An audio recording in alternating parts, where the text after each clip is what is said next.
Welcome 2020. Hi, YouTubers, fellow RCers. Marshall, aka Budget Guy RC. Hope everybody's having a good start to their 2020. Popped on a little bit late tonight, like I did last week. But here is every Tuesday so far.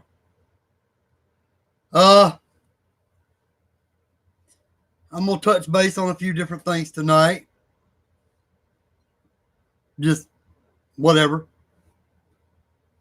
But I'm waiting to see if we can get some people in here that we know that's in here before, or if we're getting all new people tonight, or what.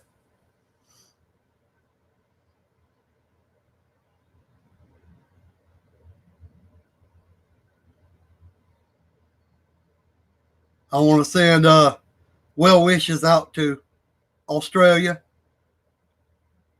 What's up, Massive Clouds? I want to send well wishes out to Australia and all their citizens and all their animals, man.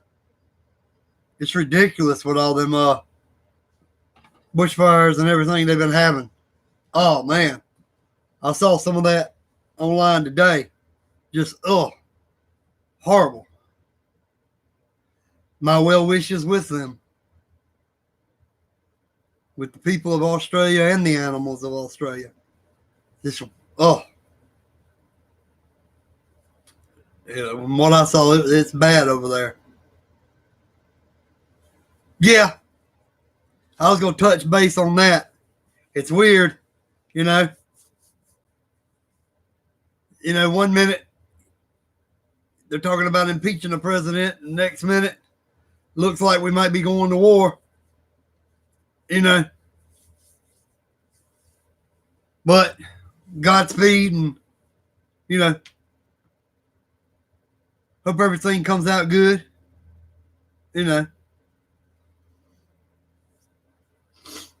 But I mean, I don't stand too much on politics. I let others mess with that. I really wish our troops well. Hopefully they can come home safe. Whatever happens.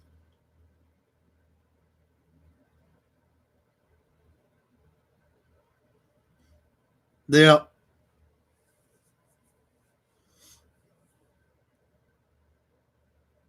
Yeah. I mean, you got to know if you push, we're going to push back.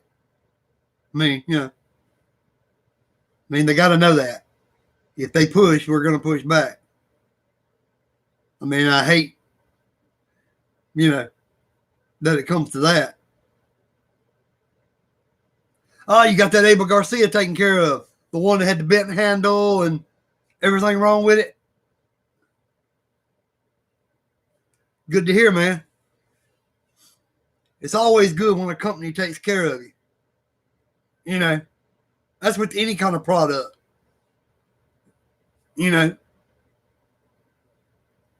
You order something through the mail, it comes to you, and it's messed up or something. It's nice when they step up and the customer service actually, does what they should do. You hate it when you hear, well, we're sorry. We don't know what happened. Yeah, traded it in on the 6.6 medium action. I hear you.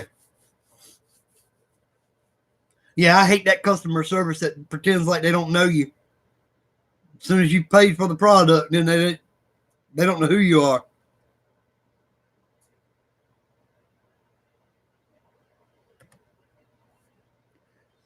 Then found cracks in the expensive lose combo, but Dick's took care of me. That's what I'm saying, man. If you find a company that treats you right, you definitely got to show them your business. Because there's so many out there that won't. Like Dick's Sporting Good. If you go in there and they're giving you good service and everything, and then you say you go over here to this other one, I'm not going to say any names, then you go over there and you buy a rod and reel from them, and you get it home, and you see a crack down the reel, and it looks like it's going to break in half or something, and you go show it to them, and you just bought it like the day before. 9 times out of 10, they're going to blame it on you. But then you have those real honorable companies, real good companies that step up and go, okay, well, just what you want to do. You want to get another one like it? Do you want to get a different one at the same price? Blah, blah, blah, blah, blah. And they throw out options. Yeah. It's always good when companies stand behind what they sell. What have I been up to? Have I done any fishing or any RCing? No, to be honest. Since 2020 started, I've been right now I've just been playing video games, whether it be on the computer or whatever. To be honest, as I was telling everybody, I do Steam. I'm on that game site called Steam, and I've got I play the Game of Thrones video game. I'm on that video game, Game of Thrones. You can get it on Steam, or you can sign up for it through other sites like Facebook and other places like that. I play that one. Then I've got another one called Path of Exile. That's by Steam. I got them two that I've been playing on. Fishing Planet on Steam. It's free. I'll have to look that up. Thanks for mentioning it. Because, I mean, it's worth the try if it's free. And then if you don't like it, you can just delete it off your computer, It'll still stay in your library, for you to download again, but you can get rid of the space, that it's taken up.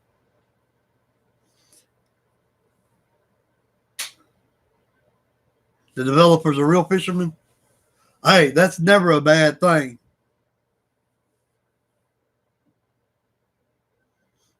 So it's kind of realistic. I'm definitely going to have to look at that. Fishing Planet. I'll definitely have to look on there. Like I said, I'm on Game of Thrones.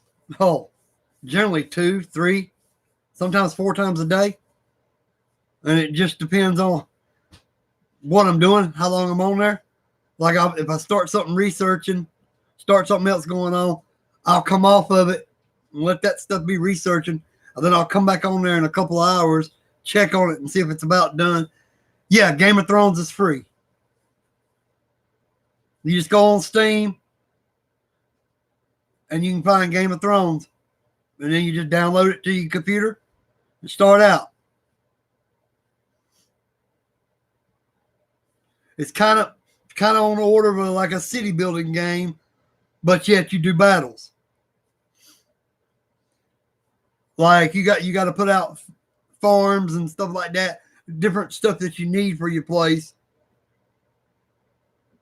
But you upgrade your castle, you upgrade your warriors. Like you start out doing level 1 troops, then you upgrade and you do level 2 troops. And when you get even bigger, you can do level 3 troops. I've made it up to level 2 troops. I think my castle's 15.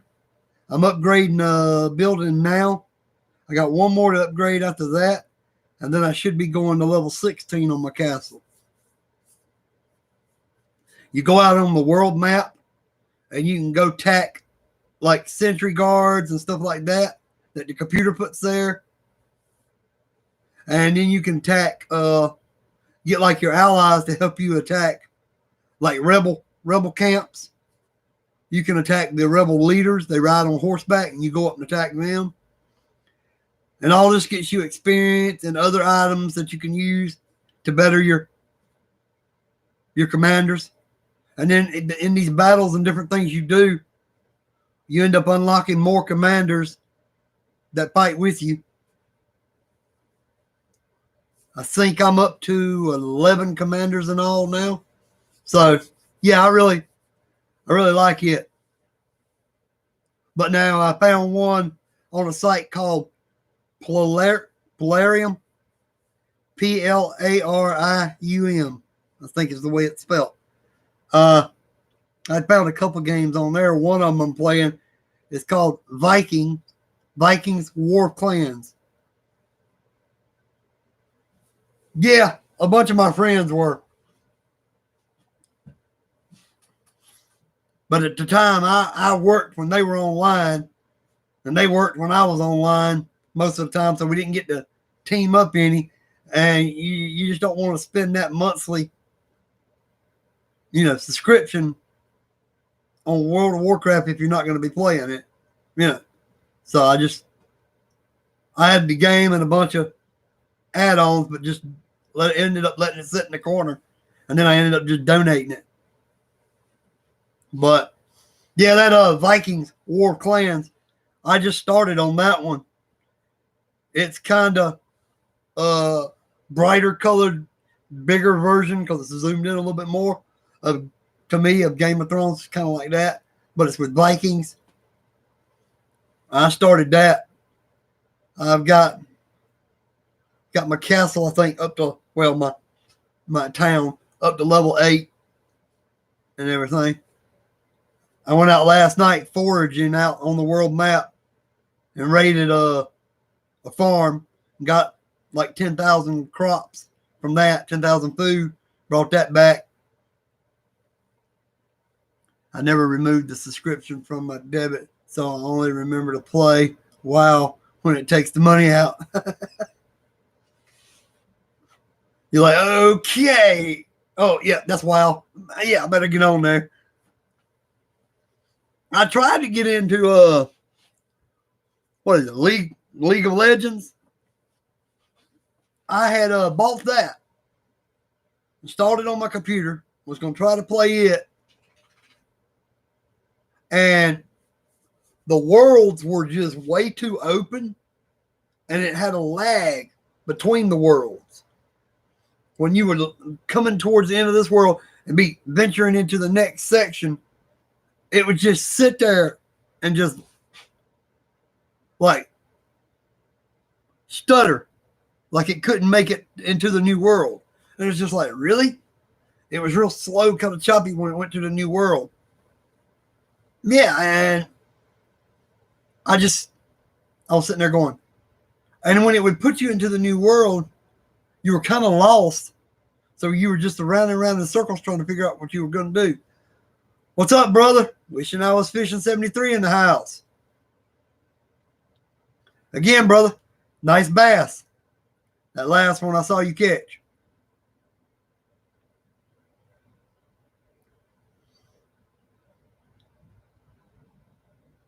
Massive clouds hollering at you, wishing I was fishing 73.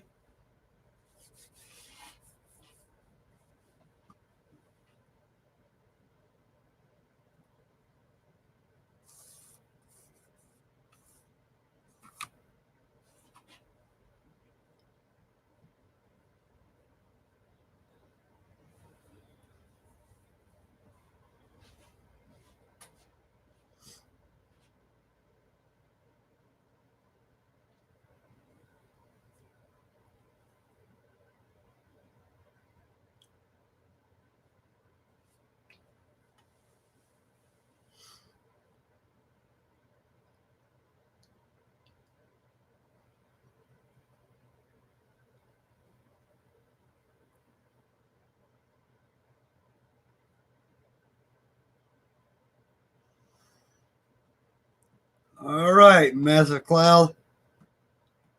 I hope he's hollering back at you. I think he is. All right. Massive cloud doing pretty good. Now I got a question. I'm gonna throw at you two, just for the heck of it. All right. This is the one I put on my hat when I go out and do. But I don't put it, I put it like this, whatever. And that way I get a good view of what I'm doing. Because I don't have the chest cam attachment. This is the one I have now for the hat. And then I have the one that just goes on your head. But I like using this one better. The other one seemed to irritate my ears. The head one. But now, here's my question. I don't know if either one of you, or maybe both of you would, maybe you wouldn't. I'm trying to find out if anybody'd be interested in seeing it. Oh, yeah. Hold on. And this little clamp,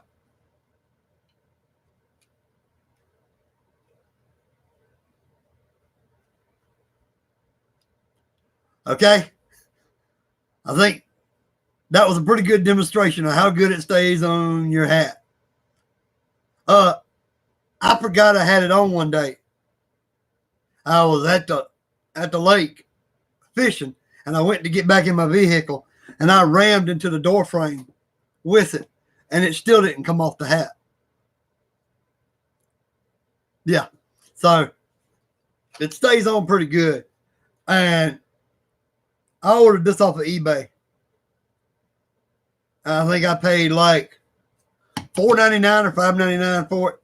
But here's my question.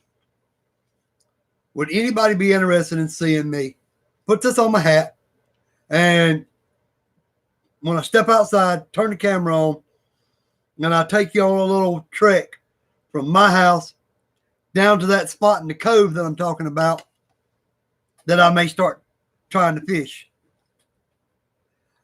And in the beginning, it'll be like a walkthrough, walk down there, stick my head out there and let y'all see up in the cove a little bit. And then maybe me shut the camera off, maybe me do a little bit of fishing.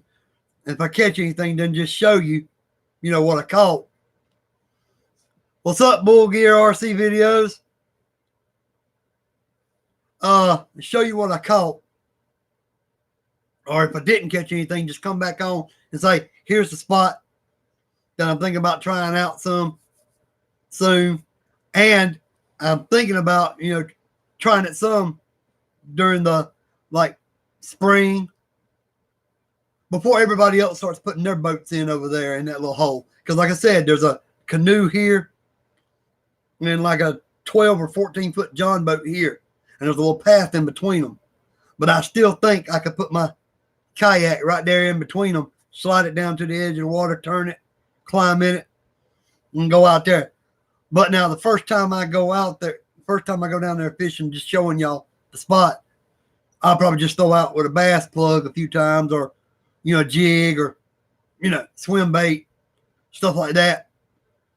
But show y'all that spot. That may be one of my new try to go to and see what I can do. Maybe bring it along and, make it a more of a go-to spot. That's what I'm hoping for. But I'll show y'all that spot. Let y'all see it. Cut the camera off, maybe throw out a few times. Tell y'all if I got any hits or not. And then, call it a day on that. And then later, I may start going down there more often and trying different things.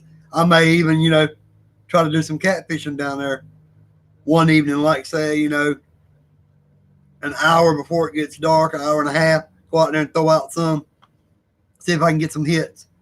But I'm definitely thinking about launching my kayak from there in the future. Because when y'all see the distance from here, if I had wheels under my kayak, I could just roll it down there, holding on to it with holding on to a rope. I could just wheel it down there. But I'm not toting it from here to there. I'm just, I'm not doing that. Well, the battery's weak on this is the reason I said that. The battery's done got where it's weak, and I only get between 15 to 30 minutes if I'm lucky when it's fully charged. So I was saying walk down there, maybe cut the camera off, and then just pop on. Like say, okay, this is what I'm using now. Show you what I'm fixing to use. Cut it off, start throwing out. And if I don't get any hits on it, come back and say, hey, wasn't getting no hits on that, so now I'm going to try this. Maybe do something like that with it. And then at the end, just come back and say, hey, didn't have any luck today, but still had fun just being out here. And then take it from there, from then on. And later time, I do plan on getting another camera, that I can, either mount to my hat like this or chest mount or something down the road. But right now, the money just ain't there. I had somebody offer me their battery that'll fit this. And right now, I don't even have the extra money to, have them ship it and me cover it through PayPal. You know, I just don't have any extra money for that right now. Like I said, with the job situation and everything that happened, money's on the nil right now. So once I get that back on the flow, then I'm either going to get a battery for that, or I'm going to try to see about getting some new camera. But I want something, realistically, I want something that has a, you know, stabilization. Excuse me. Because this one does have, this one has stabilization on it. It was like one of the first 2 or 3 cameras that came out with any kind of stabilization. This is a Firefly 6S, which has been a pretty good camera. I've probably had this thing close to 3 years. You know, at least 2.5. So for the battery to still be going at all, I can't really complain. But when they updated and come out with the Firefly 7 and then the Firefly 7S and then the Firefly 8 and all that, this one kind of got left by the wayside, and they really didn't do a lot of producing batteries on a lot of sites. So you really got to hunt and pick, you know, to find one. And, you know, gas for the car is more important than, say, spending $20 on or $25 on Amazon. Because, you know, it's only ship free if it's 25 or more. So even if I get the battery for 20 or 22, then I got to spend enough shipping to bring it up to $25 or more. Because I don't have Prime, you know, because I'm not a Prime member. But I don't really, I'm being honest. I got nothing to hide. You know, budget guy RC. There's a reason it says budget there. I don't have the extra $25, you know, to go getting a battery right now. And, you know, when I do, I'll either get a new battery for it or I'll just update and get a new camera. Now, realistically, I'd like to get, to be honest, either a GoPro Hero 5 Black or a GoPro Hero 6 Black. And that's what I would really like to have. Because the one I just showed you is not waterproof unless it's in a case. Hence one reason it's on my head. So it's not as likely to get wet when I'm messing around with stuff. But if I ever fall into the lake, it may be in trouble, you know. But luckily, hey, I've already got a bunch of use out of it. At least if I lose it now, I can't say it's money down the drain. You know, I've done had it for going on 3 years.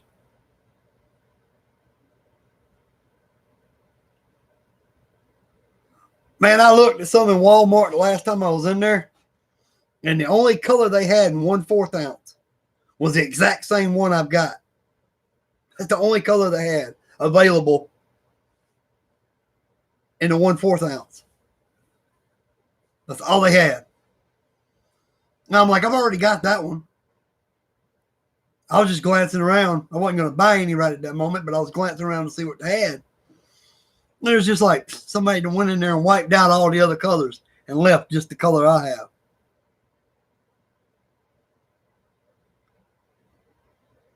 Yeah, I know, brother. You got that GoPro Hero 5 Black. And see, that's what I like about that one. If you go out there in the rain and you're fishing, no worries. Other than maybe the camera lens getting spots on it. You know, you ain't got to worry about it. It's waterproof. If you fall over into the bank, off the bank, you fall over into the water and it goes underwater for a little bit, no worries. If you're on your kayak and you fall over, well, you're not supposed to have to worry. Of course, you still go in the back of your mind, is it truly waterproof? You know? Or is it more water resistant? You know? It's not like I plan on strapping on a GoPro Hero 5 or 6 and going scuba diving with it. Yeah. I'm definitely not going to do that. But I would like to be able to mount a camera mount, you know, like a GoPro mount on the front of my kayak or something and have it point forward on the lake as I'm rowing out sometimes and just capture, the view of the lake, what I'm coming towards, I would like to be able to capture that and not have to worry about, hey, is a little bit of water splashing up on it going to ruin the camera? Yeah, if I get a GoPro Hero 5 or 6, I'm definitely going to invest in an NHS mount. Somebody told me they extend enough that I should be able to fit it over my life vest, over my life jacket, because I don't care whether it's inconvenient, whether it's a pain in the butt or not. If I'm out there on the water, I'm going to have that life jacket on. Because I may be smart, I may be on a green kayak where everybody can see me, but that one boater not paying attention flips my kayak, knocks me out, and no flotation device, bloop, bloop, bloop, bloop, bloop, I go. At least with it, I feel like I got a chance. It's like your GoPro. If you go overboard, it's got a chance of surviving. Whereas if you've got one like what I've got on my hat that you know is not waterproof, you know it's not water resistant, if it takes a dunk, you better bring it home and see if you can open up as much of it as you can safely and put it in a bowl of rice and hope you can try to save it. Because I know that's the best thing you can do. You take something that gets wet, bring it home and drop it down in a bowl of rice and just submerge it in that. And that rice will suck out as much of the moisture as it can. And then you might can let it sit up a couple days and you might have it back. But when one goes like underwater for a while,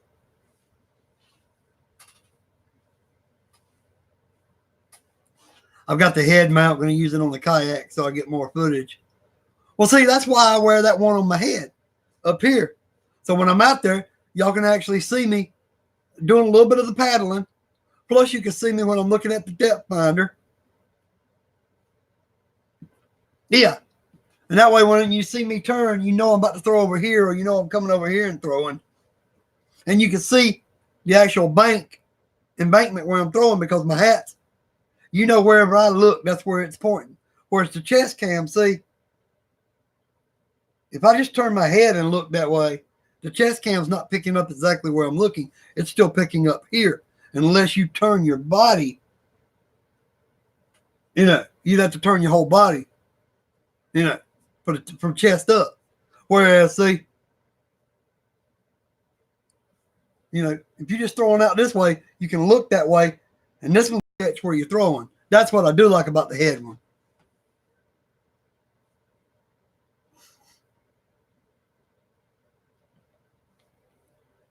I've got one of those, the one that goes around your head, from the original GoPro, the first GoPro ever made.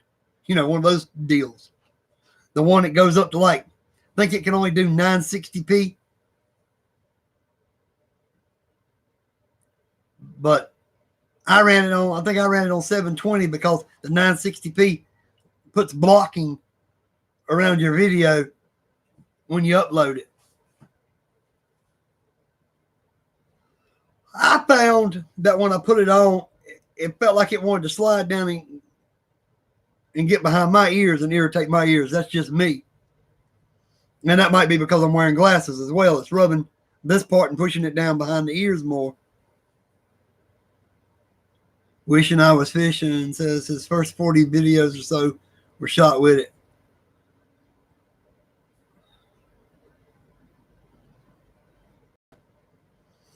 But yeah, it just irritated me because it would slip down and get behind my ears, kind of press on my glasses and irritate around there. That one did. That's why I went with this one right here. I mean, $5 or $6. And I mean, if you got a hat with it, if you wear a hat and you can take this part here and angle it down some more if you want to. I just do it like this. That way, wherever I look, it goes. But I do want to get something that I can mount a GoPro mount at like the front of the kayak, put one of the stick-on ones onto the front of the kayak, and then put a camera at times for like 15, 20 minutes while I'm going out to where I'm going to fish, have it on the front and catch a little bit of that footage.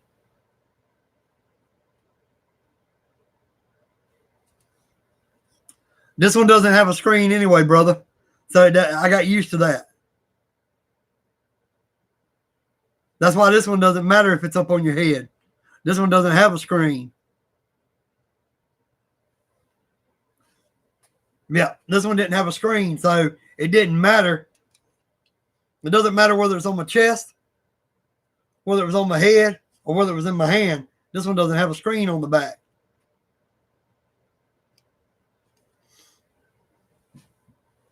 And I just got used to filming with this when I did RC videos, so that when I was on my kayak, I knew about where how I would have to do to get this to show up most of it.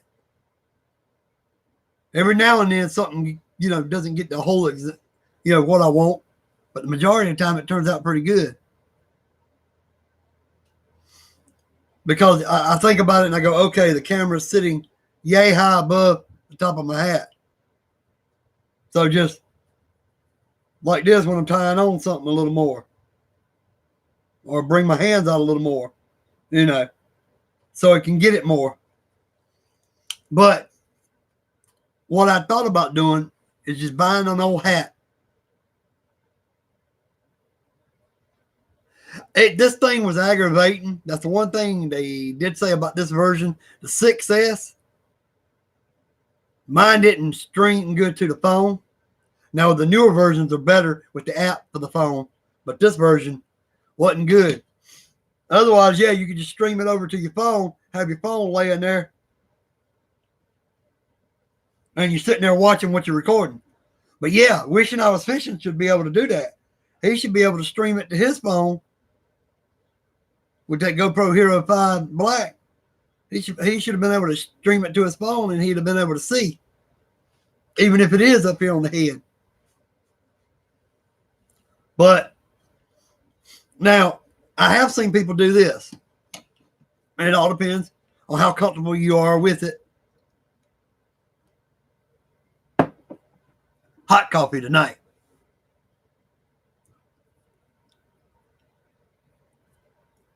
Yeah. This one, when it was released, the app, like I said, the camera was good, but the app that went along with it was crappy. I'd go out into the woods, and I'd have perfect signal on my phone. I'd be looking at it. And I'd turn it on, and I'd try to connect this thing to the Wi-Fi so I could see what the camera was seeing to make sure I was getting good shots and everything. Never could get it to connect. So I just started judging. And what I'd do is I'd shoot extra footage, like an extra 30 minutes or so of footage at least. So that way I'd know I'd have some good stuff that I could put together. The whole thing might not be great, but there'd be at least 5, 10, or 15 minutes that I could put together and take some out of it and make a good video to put up on YouTube where you could see my trucks or my cars in a good light. But they said the newer versions that the app got better, but I'm not sure. Anybody could say it's better without having the camera and trying it. Because, all these guys get on there. Oh, this is the best camera I ever seen. You got to buy this. This beats the GoPro. How much is he getting paid to say that? Okay, most of them are getting the product for free. To give a review on it. But what's the conditions for getting the product free? I don't generally like to, throw rants out there and anything, but you got to watch some of the stuff on YouTube because people will tell you it's, chocolate ice cream when it's nothing but a pile of dung, just to have better for themselves. I mean, I'm not saying everybody's that way, but there are some out there. You definitely got to be vigilant. That's why I try to do my research on anything before I throw money on anything. Yeah. You see a few knockoff GoPros. They look almost identical to the GoPro. And people talk about GoPro killer, GoPro killer. And then you watch a few videos of people who actually bought that camera.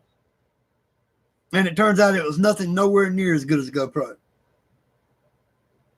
It didn't do as good as in low lighting, didn't do as good with the colors. What's up, Reno Boys RC? Brother, it is so good to hear from you. I haven't seen you in a while, brother. Hope everything's going good with you and your family. Reno Boys RC in the house. Glad to have you. But you know, you got all these knockoffs out there, and I'm not complaining because, yeah, good, you're still here. Yeah, okay, this is the way I am about it. There's a lot of knockoffs out there, but do your research, know what you're getting. Don't expect it to be a GoPro if it's $100, $150 cheaper or $200 cheaper than the GoPro. You can't expect the exact same thing and be $200 or more cheaper. The quality is either not going to be there, the shipping's going to be lengthy as all get out, or something. Like it might take you 60 business days before you ever see it. And then it still may not live up to the specs. They'll tell you it's waterproof. You pour 1 cup of water over it and it quits working the next day. You never know. Just do the research. Watch multiple videos on it. You know, and see what you can find out and then make your best judgment. I seen one on, I'm not going to name the site, but I saw one.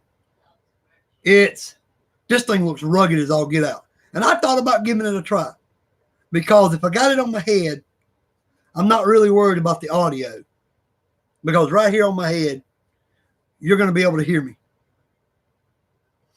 But like Reno Boys RC says, I agree. You buy what you can afford. I have used many cameras and found one of the best was from Walmart. You buy what you can afford. But don't get mad if it's not quite as good as the GoPro if you got it for $200 less than a GoPro. Don't knock it just because it's not a GoPro.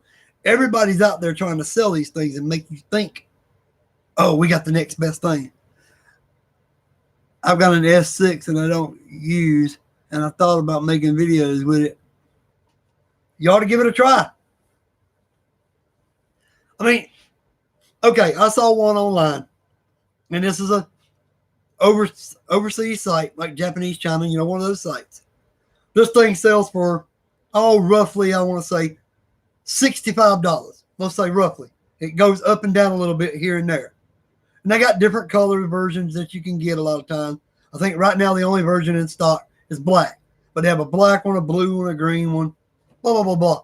It doesn't look like a GoPro. It looks like some tough, futuristic, like almost like an apocalypse style bodied camera. You know, it looks really rugged. Not saying it is, not saying it isn't. Now, I watched videos on that camera, and everybody said it was rugged.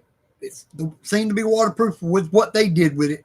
They didn't go swimming or nothing like that, but from what they did with it, it seemed to work good, except for the audio because it was encased and built. The waterproofing was built into it so good that it helped muffle the mics, so you didn't get good sound from a distance. But how far are we talking distance?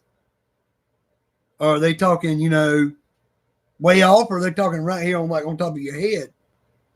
You know, and for $55, I thought about grabbing one of these, slapping it on top of my hat, you know, and then giving it a try. If it doesn't have good sound, then okay. I wasted my money. You know, but I didn't waste a lot. You know, some of these other ones, they want to charge you only $50 less than a GoPro, and they still ain't worth a grain of salt or grain of sand, whatever. Best budget camera is a Yi Light Action Cam. I have GoPro 7 Black and white, and still use my Yi Light to do run videos.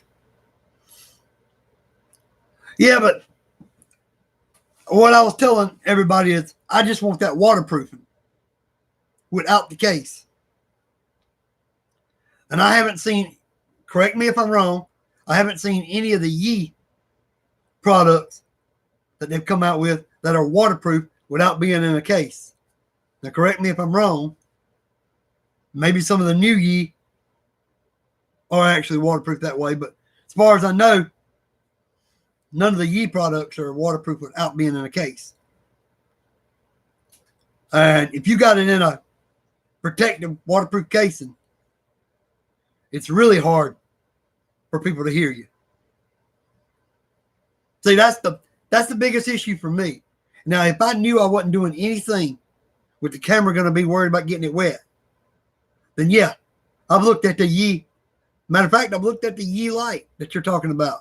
And oh my God, the reviews on it, the video from it, looks amazing. I'd be thrilled to death to own one. But I want to be able to be out on that kayak, have that camera mounted to the front of the kayak or on my head or on a pole that I've got stuck right here in the rod holder, right up here, angled down at the kayak, and not worry about it if the kayak goes over, that the camera's not going to survive. You know, I wanted to know that, hey, my camera's waterproof. It's going to be able to take that. That's why I'm looking at options. I know GoPro, as far as waterproof without a case, something that you can mount on your head or your chest, GoPro's considered to be the best when it comes to the waterproofing game. But now I have looked at a couple of ones, like a Fuji one, and then there was a Nikon Coolpix one. They're waterproof ones, but they're square body, probably about this size. About this size. So you're not really, putting that on your head when you're filming. The waterproof versions they got, not this one, but they've got some waterproof ones about this size. And you're not really putting that on your head when you go out there fishing or on a kayak. Now, you could mount it. It's waterproof. You attach the mount. You put it on the front. Yeah, kind of bulky. But you could mount it. If this was waterproof, you could mount it on the front of a kayak and get views of the water as you're going across the lake. Or you could turn it back towards yourself and put it on a mount where it's kind of angled up towards, from chest up, and get views of you while you're out there in the water. That's the only way you could use something like this. But I looked at I want to say it was a Nikon Coolpix. I think it was a 130, 135, and a 140. All three of those brands are waterproof and everything. And the batteries are easy to get for them. And I think they give you, at 1080p, which is where I do my videos anyway, I think they give you an hour. So I thought about one of those. But like I was telling you earlier, about one video worth, like I was telling you earlier, I may, instead of paying $20, $25 for a battery for this, I may just invest in that $50, $55 waterproof camera that I saw on one of those overseas sites and just give it a try and see if the sound's good enough. What it is they all in one. It's got the case kind of built onto it. But they said when they built it that way, it just muffles the sound more. The Yi battery lasts longer. Yeah, man, if I knew there was no way I was going to get wet or end up in the water, I would jump all over a Yi. Because, man, you can get them things for awesome prices.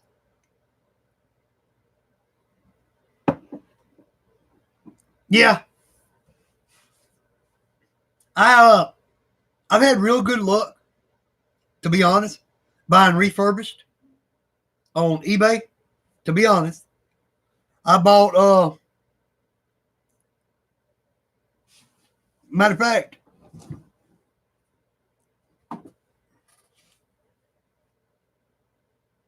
this was refurbished.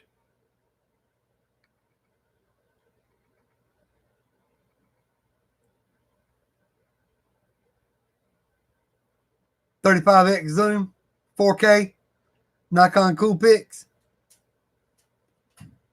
And I couldn't afford one of these brand new. But I found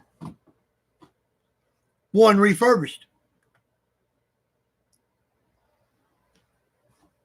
And when I checked the thing out, there was a thing down bottom where I could order an extra year warranty on it for like $15. And I was like, for the peace of mind, I'll add an extra year onto it. It came, even though it was refurbished, it came with a year warranty on it. And then I bought a $15 additional extra year. So I had 2 years on it. I stopped at RC Madness today, met the owner and the guy that does YouTube videos. All cool. I bought the wraparound battery that was supposed to last 9 hours. BS, huh? Yeah, I love it when they tell you all that. Oh, 9-hour battery time. Yeah, if you go out there and film it in some stuff nobody's going to want to see it in, you go out there and put it in like some 240, P resolution. The lowest resolution a camera can be on, then you might get close to what they're saying. But if you go out there and you put it on 1080 or anything above, 9 times out of 10, you ain't getting nowhere near what they state. 9 times out of 10. Now, there's a few of them that get close. Like if a camera says, oh, you get an hour on this camera at 1080p, and you get 45 minutes, you still can't really complain.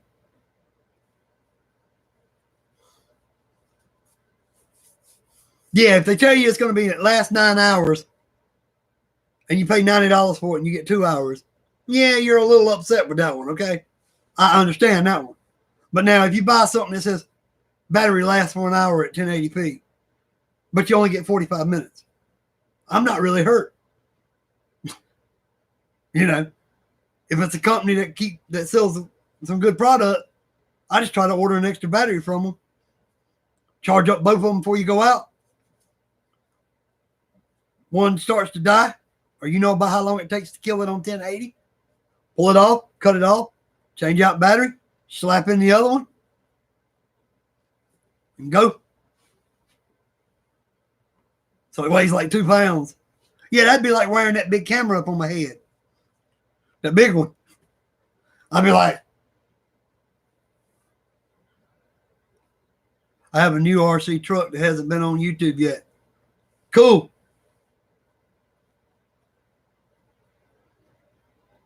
But how long before you show that one?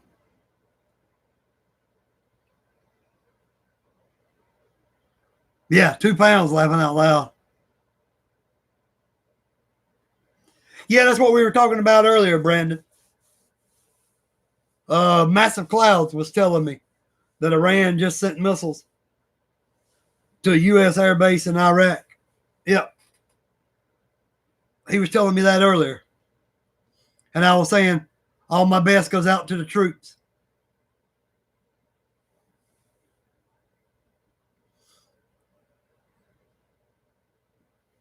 And I was I was giving well wishes to the people of Australia too,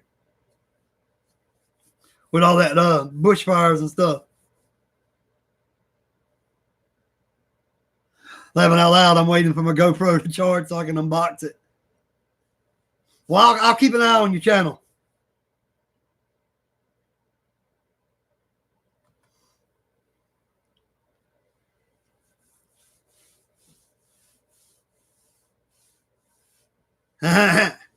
Massive Cloud says, is it a new trail truck?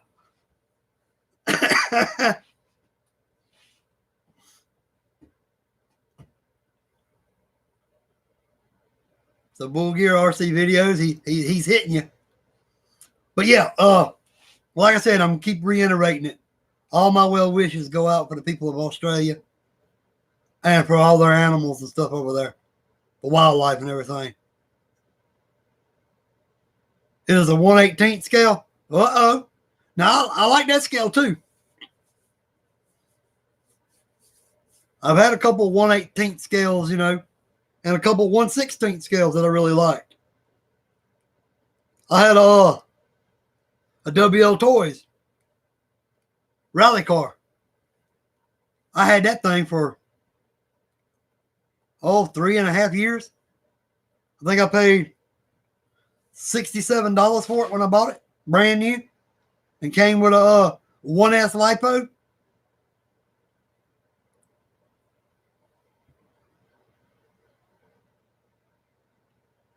I'm building an 8x8. All right, wishing I was fishing. 73 asked a good question, guys. 1/18 scale. All right, let's see. Hold on a second. All right. This is like 1/10, so to speak. All right. This is an ECX Barrage Doomsday Edition. This is a small 1/10. Some call it an actual 1/12 because of the wheelbase. Because I have a 1/12 scale truck by Thunder Tiger, so Toyota Helix. I have a 1/12 scale, and they're basically almost the identical wheelbase. 1/18 would be a little bit smaller than this.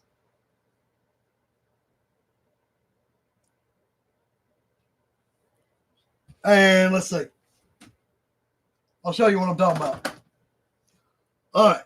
1/10.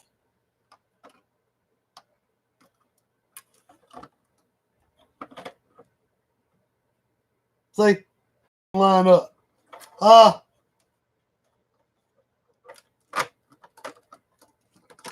But then you have the smaller scale. I can't believe I found a new product that hasn't been reviewed yet. Hold on a second.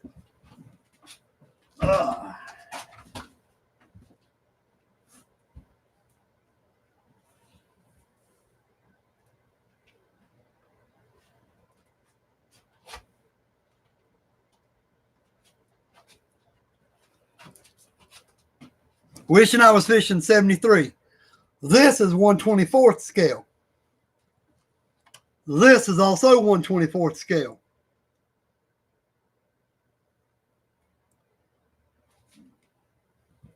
So that's basically how that works. And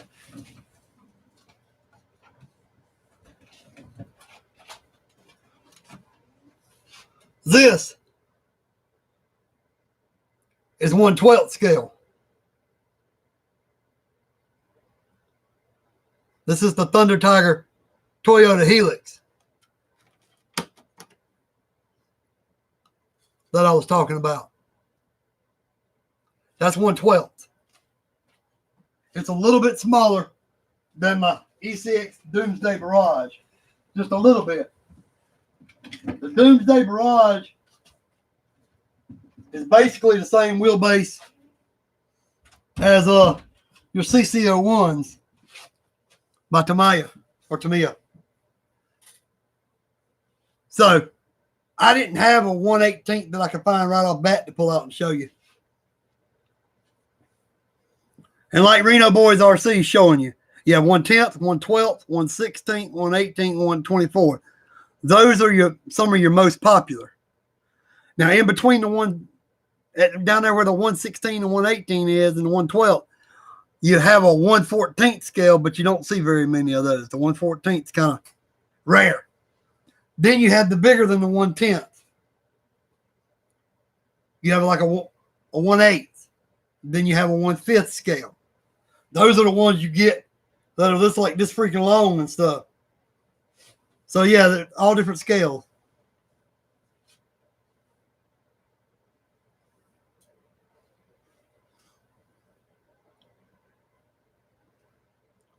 Yeah, it's like the 1/10. It's supposed to be like 1/10 the size of a real car, like your 1-to-1. But yeah, the SCX 24 is closer to 1/20th. Yeah.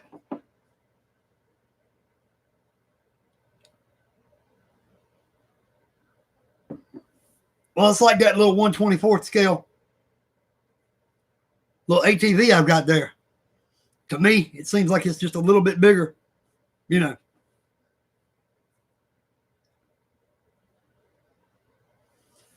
WL Toys 14401 is next RC. For the money, it seems to be a beast of a basher. I've had good luck with them. Let's see. My WL Toys, the little rally car I beat the ever living out of that thing for 3 years or more. And it finally gave out. And like I said, I paid $67 when I bought it. And I still got the 1S battery to it. Still holds a little bit of a charge. I'm holding it so if I get something else and maybe the battery flukes on it, I've got an extra battery just to throw in a backup. But my WL Toys, it lasted forever. And the weakness they had was gravel getting lodged in either in the axle or in the gears and killing them. That was the downfall they had on some of theirs. But I got the rally version, and it took forever for me to finally destroy that thing. Like I said, for $67, go out and bash an RC like you would a big name and to bash it for 3 years or more before you finally kill it. You can't beat it for $67. And some of the WL Toys are that way. You got some of them, man, you can just go out and beat the entire snot out of, and they just don't seem to want to quit. And other ones, kind of lacking in that respect.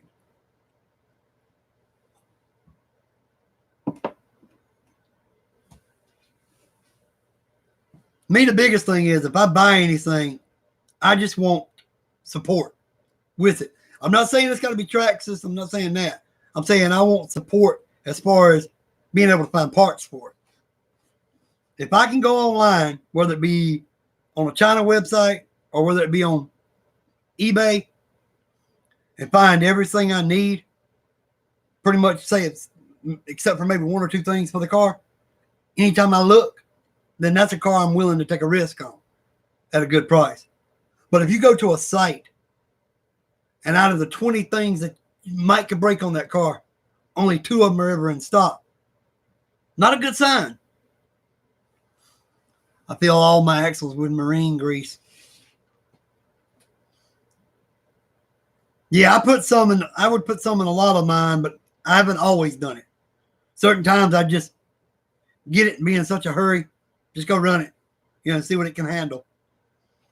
But yeah, the majority of them, I'd bring them in after a run. If I was doing any kind of cleaning or anything to it, go ahead and open it up and add some then and get it ready. Because I'd be like, okay, this thing might be all right. Let me see what I can do with it. And put a little marine grease in there. But yeah, thing I'm gonna throw out here tonight. I'm not gonna throw the names. Booger is RC Madness as good as it looks, planning a trip up that way. Sean's RC Adventures.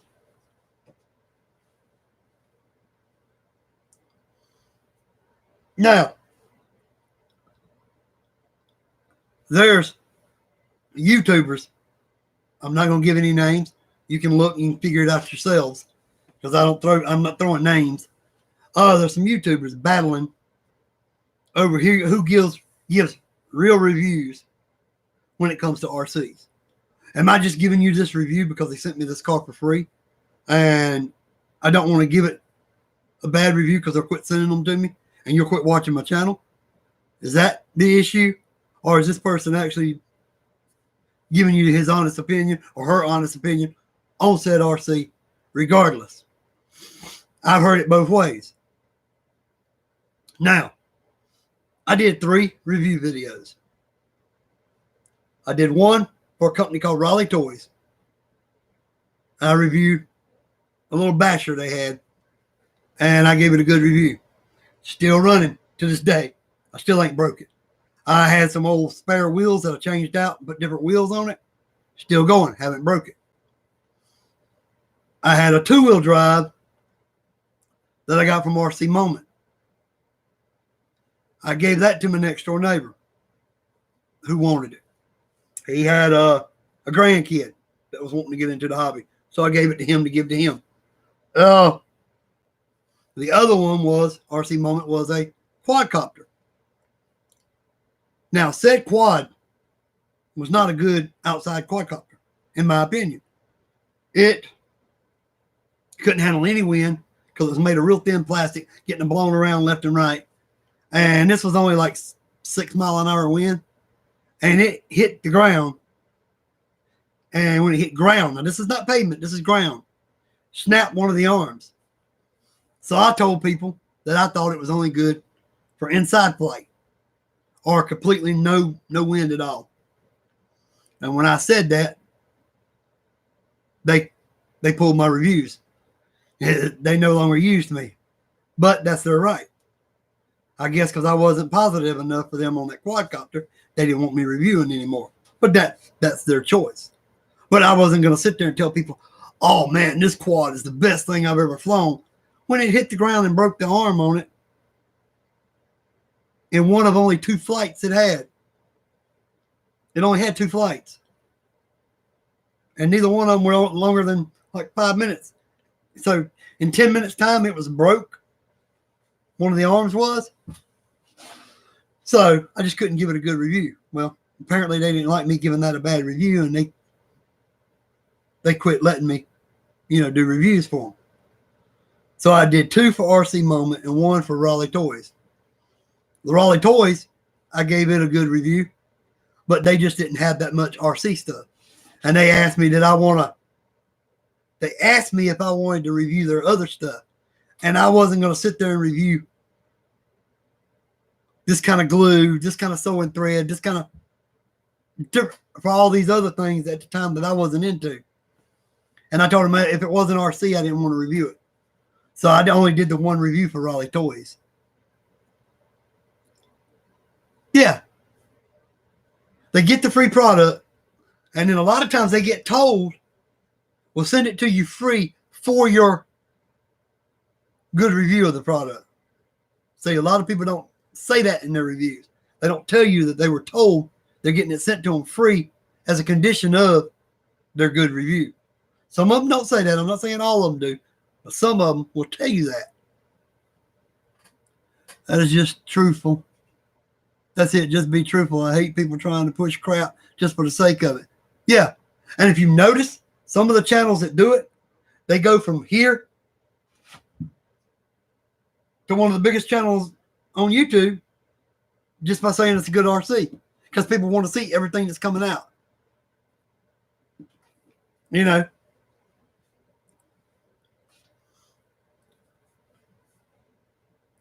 Now, that's definitely not who I was talking about. I was not talking about the RC sailors. I was talking about others, but you can form your own opinion whether you believe they're telling the truth or whether they're just getting free stuff, for the sake of it. That's your opinion. But I wasn't saying them. I was meaning like people that get, and that's all they show mainly on their channel is the stuff they got from this China site or this China site or from Amazon or from this one for free. And they tell you it's all good and it's all gravy. And then you hear this other YouTuber who comes on and tells you it's the biggest trash they've ever reviewed. I bought so much trash RCs. They said we're good. Oh, yeah. That's like, all right. You got a couple of YouTubers right now that are kind of, battling it out, saying each other's lying or whatever. And I could care less. That's their business. But I was approached, and I'm not going to name the name because that's not me. That's their right. That's how they want to conduct business.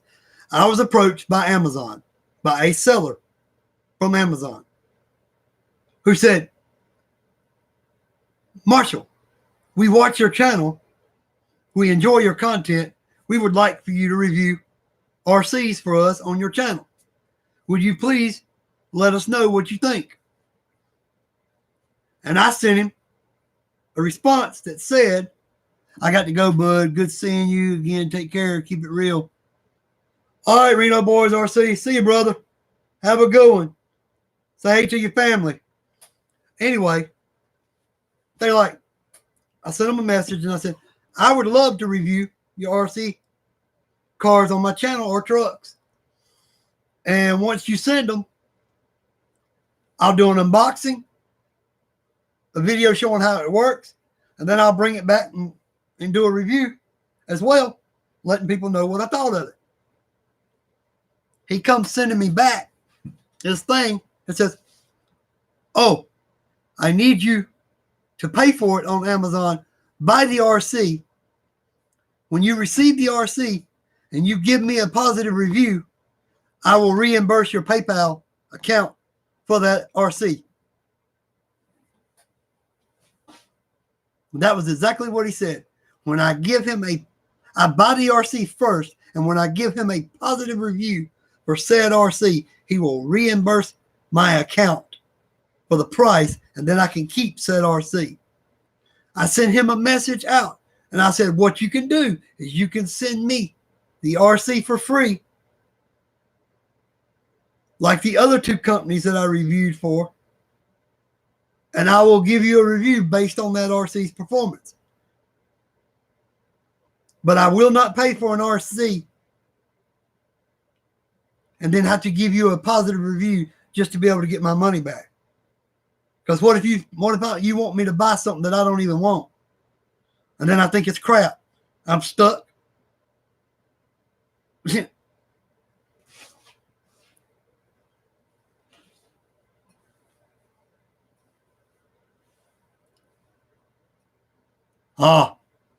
But yeah, I mean, this guy literally, is a seller through, Amazon.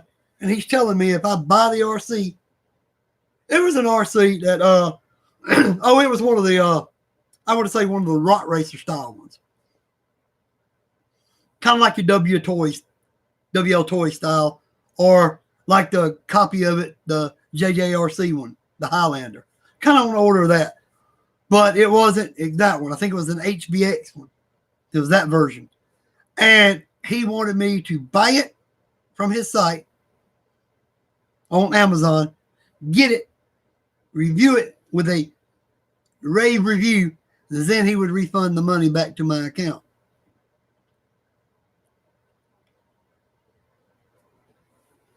And I was like, no. I said, if you want to send it to me for free, I would be glad, more than honored, to do a review for you when I receive it and tell what I thought of it.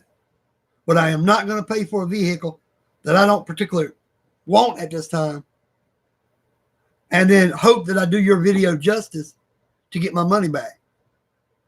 I just wasn't going to do it. I'm not lying for somebody just, yeah, buying a review so you can move more product. And then if I do that for you, I'm trying to buy viewers. That's me trying to buy viewers and buy subs.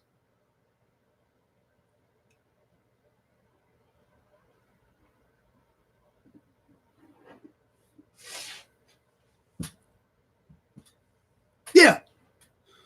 Say these 5 YouTubers over here said it's the best product of the year. And you went and bought it. And you just spent your last extra, say $300 on it. And then it turns out to be worse than some Tyco or worse than some Walmart brand, or as bad as something like that. You're gonna be like, really? Who can you trust? You know? Now I'm gonna tell you somebody. I can't remember that right off the top of my head. It escapes me. But yeah, I'm sorry. I was just picking at him. I was naming that off. If you spent $300 on an RC, expecting it to be good, and it turned out to be like a Tyco, yeah, you would be disappointed in that though. Because you ain't never paid no $300 for no Tyco back in the day. There was a guy used to be RC. It was Jane was his name. And when I watched him, to me, I felt like every review he gave was his actual honest opinion. Yeah, Jane. He quit doing RC reviews, and I think he started some kind of like other site. Banggood don't talk to me anymore since I gave them their 110 metal trailer. Gave their 110 metal trailer a bad review, but I'm still an affiliate.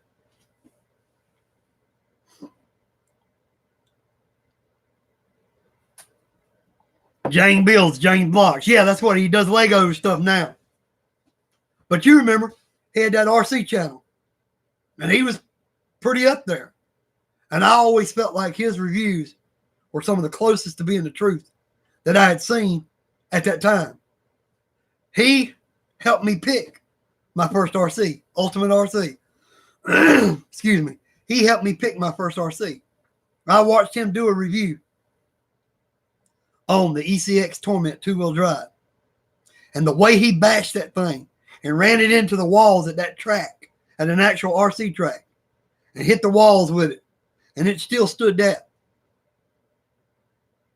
He's like, it's a little slow for stock, and it's not the best steering as a stock RC, but for somebody to get started and get their feet wet, this is a good, tough RC. Man, after watching his video, I did my research and ended up buying one.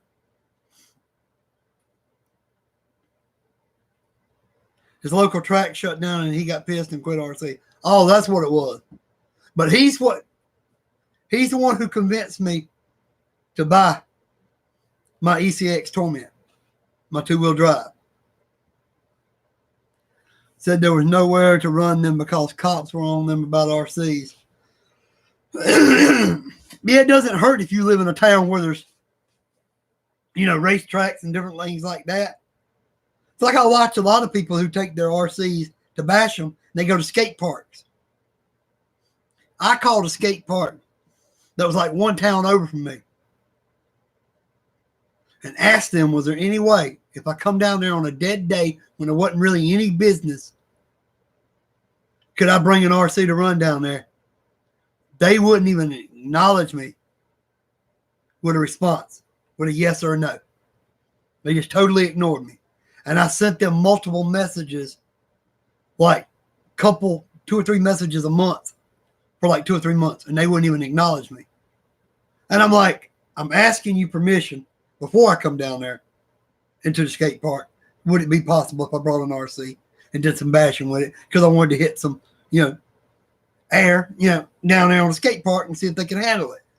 And they wouldn't even respond. And I didn't want to come down there during the busiest times or days.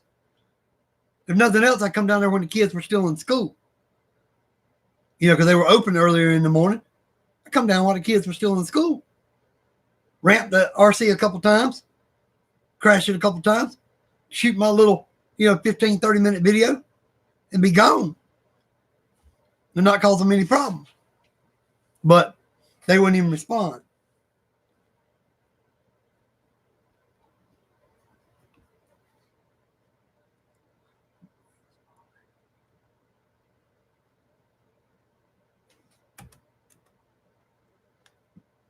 We have a small skate park, but no kids play on it anymore. So I beat the piss out of my RCs on it. See, that's like a BMX track. If you've got a local bike track local BMX trail track, type thing around your area. You can have loads of fun with an RC there, especially if it's not used a lot.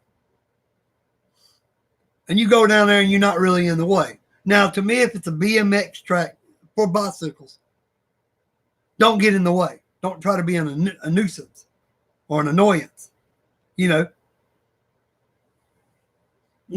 to wait until a dead time of the day or, a dead day of the week. Go out there, hit a little while with your RCs, and leave. Be respectful, mindful. Don't ruin it. Was a hot spot for teens for a few years. Now the teens are grown and it doesn't get used. Yeah, and your newer teens, the younger age, why do we want to go to a skate park? We can watch that on TV. We can play that on a game system, They don't even want to go. But yeah, man, I could not believe, after I had done those reviews, that the Amazon guy that was selling for them, had a store on Amazon, actually wanted me to buy his RC, give him a good review to get my money back. I was just like, nah. And then he turned around and sent me another message. I messaged you once before. I now message you a second time and ask you. I'm like, what part of my message did you not understand, I'm not going to buy your RC and give it a good review just to get my money back. If you want to send it to me free, then I will give it a review telling you what I think of it. And I will even put a link on my channel where people can go and purchase it. Whether it's a good RC or not, I'll still put the link. But I will give my honest opinion whether it's a piece of junk or it's good. But wow. Yeah, he did. In plain message. I kept it for a while. Yeah, I kept his message for a while. And then I just got tired of looking at it and I deleted it off my computer. But yeah, he had the nerve to say, upon a good review, I will reimburse your PayPal account for what you spent for the vehicle. And I'm like, no. Because if you get it and it's a total dung, it's just total crap. If you say that, you're out. Say 65, 75, 85, 125, whatever it was, you're out that money and you're stuck with that piece of crap. Because if you give them that bad review, you're not getting your money back in your account. But if you give them a good review, if you've got any kind of conscience, any kind of honesty to you, you're going to sit there and go, oh man, this RC is just, here's his link in the description. Y'all need to go there and check it out. Yep. He makes money and I'm taking the heat. Because somebody's going to buy that RC for their son, and then they're going to come back at me and go, my son got it, turned it on, and when he went to go forward, it wouldn't roll. And the guy wouldn't give the money back. And then I'm going to be like, wow. People without character would take that offer. Yeah. I may be a lot of things. I'm not the best guy in the world. I don't claim to be. But I have that much of standards that I'm not going to sit here and bold-faced lie on YouTube just to make my channel popular. Oh man, I can get 5 or 10, 15 free vehicles within a year if I sit there and say they're all good. No. If it's a good vehicle, I'll tell you it's good. I'll tell you if it needs something. I'll tell you what it may need to make it real good. Because that video I did of that one from Raleigh Toys, I sat there and said, it is a good beginner RC for anybody looking to get into the hobby. I ran it through some water to see if it was at least water resistant. And I said it could use some better shocks or possibly just some better wheels and tires because there were no foams in the tires and they seemed to be a real hard compound. I switched wheels on it, put a couple of shock spacers in the front and the rear to give it a little more stiffness to the suspension. Not near as bouncy as it was when I reviewed it. But I've ran it 3 or 4 times. I even jumped a cardboard box that I cut and made into a ramp. I even ramped it off of that and flipped it over a few times. Still couldn't break it. So I'm going to tell you what I think about it. And like that quad I reviewed, that little drone, I said, in the house, this might be pretty good. Don't go outside with it. Any wind at all. Because seriously, I had like a 5-6 mile an hour wind. And it blew it right out the sky. And I had it on the high setting and was doing everything I could to try to make it fly. And it couldn't even handle 5 to 6 mile an hour winds. And they were talking about this thing could handle like 10 to 20 mile an hour winds, no problem. So I said it's a good house quad. Or if you've got calm skies, no winds, fly. But keep it close and keep it off pavement. Because if I broke it flying it in my yard over ground where it lands on grass, imagine if you did fly it over pavement and you hit a curve or something. Yeah, man, I try to be honest. That's like when you asked me earlier, what have I been doing? Had I been RCing, had I been fishing? I could have said, oh, yeah, man, I've been fishing, I've been RCing. Just ain't filmed it. But that would be a bold-faced lie. So I just come straight out and told you, I've been gaming. I've been playing Game of Thrones. I downloaded this other game from Polarium. Been playing this Viking War of Clans. Been checking it out some. But I do plan on taking that camera, taking a little walk down to the lake, and maybe showing that. That's why I was asking some opinions on that. And I'm wanting to do another trail video soon. I haven't decided whether it's going to be my G-Mate Sawback Jeep or whether it might be the old yellow Hummer back at it again. I've done some work on it. I had trimmed, I showed it on my last video. I'd done some trimming to the front bumper where the tires were rubbing a little bit. And I kind of want to just take it out basically for a test since I've trimmed it and just shoot a video with it running through the woods a little bit, testing that out. If he had confidence in his product, he would be willing to give you the product for an honest review to make him sell. True. What makes it so bad is I actually believe in the RC, the first one he wanted me to buy. Now that one I believe in. Because I've seen multiple people. And these are people that some of the people actually bought it. Not from Amazon, but they went online and bought it for their kids or whatever. And turned out to be a good RC. And $85, you can't complain if it just needs a set of tires or maybe a set of shocks to make it really good. It can be a money-making thing to do reviews.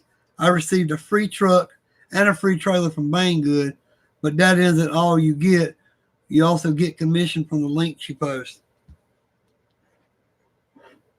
Yeah.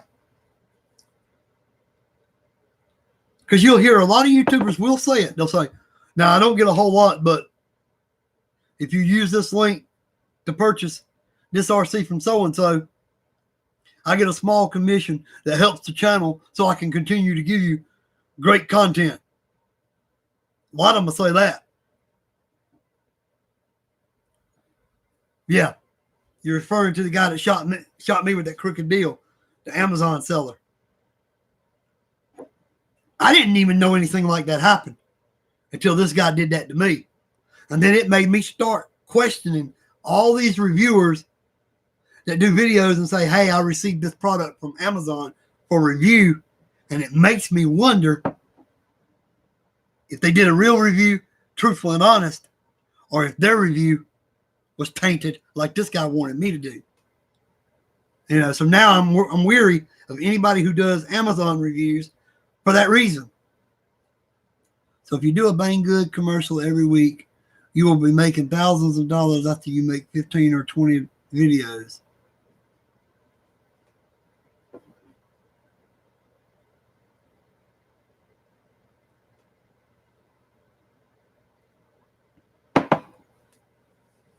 Sorry, I had to finish my coffee. It was about to get cold. Yeah, man. I mean, it seems to be a big growing racket. You know, when you see somebody that comes straight out, and the first thing they tell you, oh man, this really looks like a good RC. They haven't even put the battery in it and turned it on. Now, me, I would word it like, oh man, I like the look of this body on this RC, or I like the look of this RC. I'm not going to say this really seems like a really good RC just by looking at it. Then they'll stick a battery in it, plug it in. They turn the wheel left and right. They move it forward and back on a desk and go, oh, great RC. Use the link down below to buy it. I just can't get myself to order from Banggood. I'm too impatient. Now, I will say this. I have ordered from Banggood. I have ordered from GearBest. I have ordered from Asia Tees. I have ordered from RC Moment in the past. I've ordered from all those. And sometimes the shipping is not as bad as you would think. Other times, you know, you just waiting, you're waiting. And you just like, you just stand there. And you're sitting there going, and you're looking out your window, wondering is the post ever going to bring it? But now, to me, if that's where you're getting your first RC, you better have patience. You know, because you generally ain't getting it within a couple of days if you're ordering it from overseas. But if you're getting it for a good price and you really think it's worth that wait,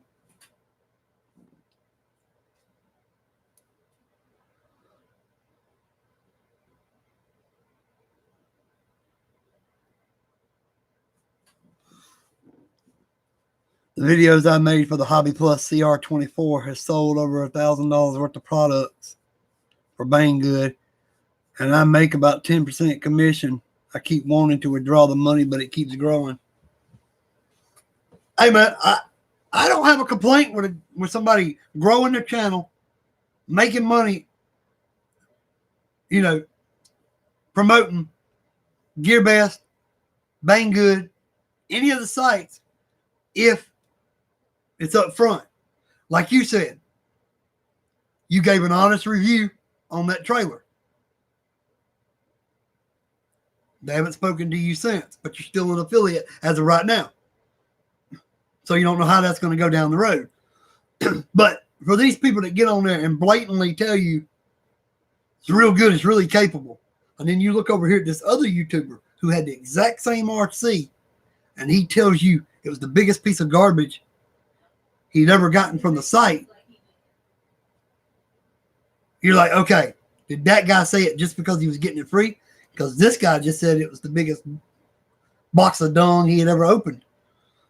So, you know, as long as you're being honest, you know, it's cool.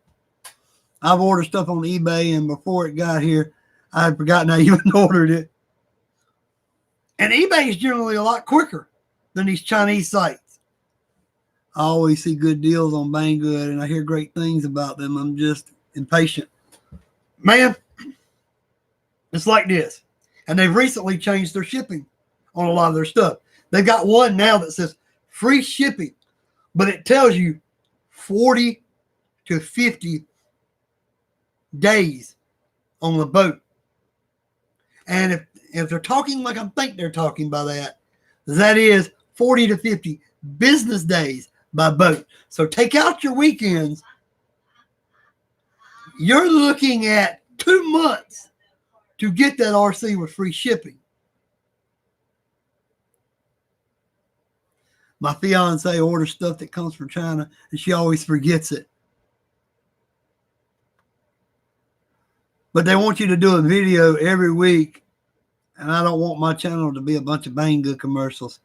But some people are willing to sell out their channel. Yeah, you got some of them out there that now they only do Banggood, GearBest, and other sites like that. That's all they do. That's all their channel has become, is videos promoting those products. What's up, Shan RC? Hi, bud. I hope the new year's treating you well, my friend. We're just on here chatting about how some people have kind of sold out in the RC community when they do reviews, and they give good reviews on bad products just to further their channel. And how some people give an honest review no matter what. We're kind of talking about that, among other stuff.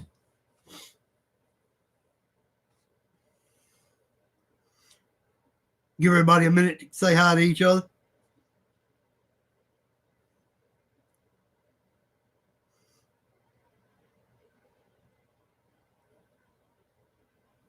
I mean, as I was telling Bull Gear RC videos and Massive Clouds and Wishing I Was Fishing 73, I don't begrudge anybody for trying to grow their channel.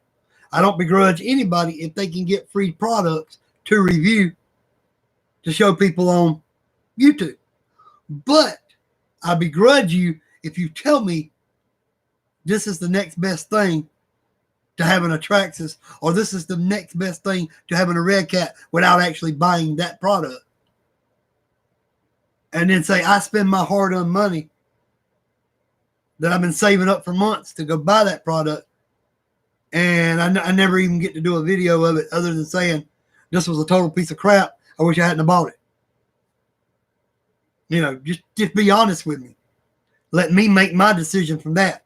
If you tell me it's okay, but it could use some work, or it's, you know, the worst thing I ever bought, give me your honest opinion and then let me make my decision. Then I can't blame you. Yeah, I see people's whole channel switch into channel type RC like a shop promoting all and only that stuff nonstop. 100%. Not me. I won't do that. Now, I'm going to tell you a little story. Now, this is something I may have regretted, possibly. My channel would be bigger, but I didn't do it. I had a name brand, actual now kind of a top name brand compared to what they were then, approach me and want me to become a member of their team and do videos for them. But my trailer had to be their choosing for the intro of my channel, for the outro on my channel, and I had to do videos on their schedule. Basically, like Bull Gear was saying, I had to do at least one video concerning their products a week, every week. And I'm Budget Guy RC, and some of their RCs wasn't exactly all budget. Some of them were. And I didn't want to sell out my channel at the time. I mean, I got to put your name when my channel pops up for somebody to see my channel. Your name's got to be there at the beginning. Your name's got to be there at the end. Plus, I've got to put your affiliate link. You know, and I was just like, that's just totally, I can't be, I'm basically not Budget Guy RC anymore. I'm so-and-so RC. Because I'm working for them, and it's all about their rules, and I lose all my, you know, my own personality, basically. You know, I started my channel being Budget Guy RC, showing people that you can still have fun on a budget. To me, all that goes away because I'm handing you over, basically handing my channel to you, saying, here you go. It's only going to be so-and-so RC. And this was, I want to say about 3.5, 4 years ago, when once I broke about 500 subscribers, they hit me up and they said, we noticed your channel get up to 500 subscribers in less than 2 years, blah, blah, blah, blah, blah. We're really interested in bringing you on board and having you, showcase our products. But and I said, well, what would I have to do? And when they started talking about my intro became their intro, my outro would become their outro.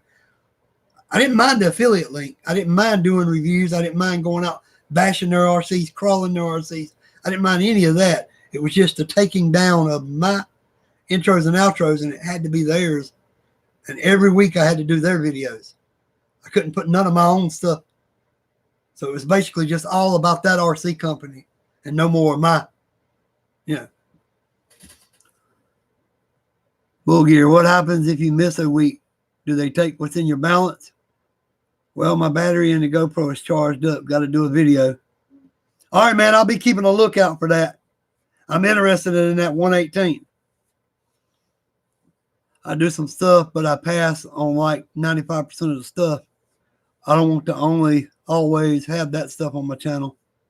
I started because I love RC. You did not have all these places trying to make them money from showing their RCs back in the day when you just did the videos because you like to make them. Well, to be honest, when I started my channel, the reason I named it Budget Guy RC is because my mom had a heart attack, 37 years old. The doctor told her when she was laying in the hospital bed, you'll never work again another day in your life. So we grew up on a budget. Most of our life. I mean, from like 10 years old up. We grew up from 10 to 18 being on a budget. So when I got on my own, I knew what it felt like to be on a budget. And then I come on YouTube, and I'm wanting to get into the RC thing because I loved some of my Radio Shack RCs that I had. I had 2 or 3 different ones when I was about 21 area. Up to about 25, I had a couple of different Radio Shack ones. And I really liked them, but they just went through batteries. And this was back before you started AA's and AAA's rechargeable. You just had to buy them, put them in there, kill them, and put them back in the refrigerator put them up in the freezer, and that would give you a little bit more juice out of it, but not much. If you don't want to do videos on their schedule, they tend to just stop talking to you. So I did a bunch of Radio Shacks. I wish they'd have had rechargeables back when I was fooling around with Radio Shack. Because I had some RCs that I loved when I was messing around with Radio Shack RCs. I had 3 of them, and out of the 3, I loved 2. There's only one of them I didn't care for. All right, Bull Gear RC videos. Later, my friend, when you get that video up, I'll be looking for it. But yeah, I mean, I grew up, like I said, with RCs like that. And I never had a hobby grade until wishing I was fishing Lee. Yeah. He might have had to get ready for bed. He works real early in the morning a lot of times. Could have been. Or he could have popped off real quick to go grab something to eat or tend to his dogs. He might have had to take them out. Yeah. Rechargeables made the toy RCs much better. You think of the Radio Shack with rechargeables in it. Way better than what it was when you had to go buy all them 6-8 alkaline batteries, put them in there, run it for 5 to 6 minutes, and your batteries are dead, and you got to go buy a whole nother set. Yeah, the runtime was horrible on those little, you know what, put 6-8 batteries in the bottom of the car, and then another 6 to 8 in the controller, and you would just kill the ones one run of 5 or 6 minutes. And the one in the car were almost completely dead. Well, they were out there in the dirt. You'd take them in, and I would put mine up in the freezer for a couple of hours. And then I would get them out and just let them sit. And then the next day I could go out and get like another 3 minutes out of it. But 6 minutes one time, 3 minutes another, and then it's a whole new batteries. And batteries ain't cheap. And then if you're requiring 8 batteries for the transmitter as well, and you putting 8 or more batteries in your car, it's a lot of money really quick, even if the RC is a good RC. And back then, you didn't hear people modding an RC to do this and this with Radio Shack really back then. Now you got all these rechargeables, and you can just buy you 2 or 3 packs of rechargeables and take a couple outside with you. Oh, yeah. The ones that ran the C batteries. Oh, man. That was holy cow the money. One of my 3 from Radio Shack ran C batteries. And it made me want to cry. Every time I bought a set of batteries for it, the runtime, and then having to go out and get another set. Now, if I had that car, yeah, they'd have like 6 C batteries and a 9-volt or some weird mess like that. I'm like, you got to buy all these batteries and you got to buy different kinds. And they didn't have any rechargeables back then. So it was just a money pit. And that's not even to mention if you break the car. If it was from, Radio Shack, there generally wasn't no fixing them unless you could rig something up yourself. Wasn't no really parts for them because they wasn't hobby grade. They were considered toys, at the time. Even though, they could be expensive. But they were still fun. You tell me who bought a brand new Radio Shack car. How many times you bought one, put brand new batteries in it, and that first couple thrusts of the trigger that you didn't have fun? Yeah. Now we know why our parents didn't want to buy them. They either couldn't afford them or didn't want to buy the batteries for them. The thing they really hate is when your grandparent buys you that and says your mom and daddy will get you the batteries for it. Then they're mad at their parents for getting it for you. You bought him that for Christmas? Now I got to buy all the batteries? I should have bought him the car and told him you'd get him the batteries. Yeah.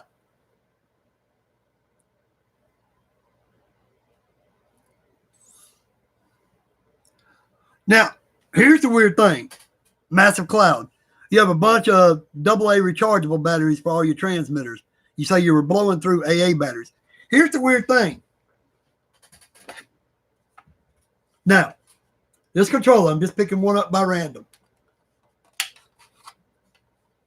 goes to that HG P401 that has the Hummer body on it. I have had that car roughly 2.5 years, maybe more. I'm just guesstimating. See those batteries?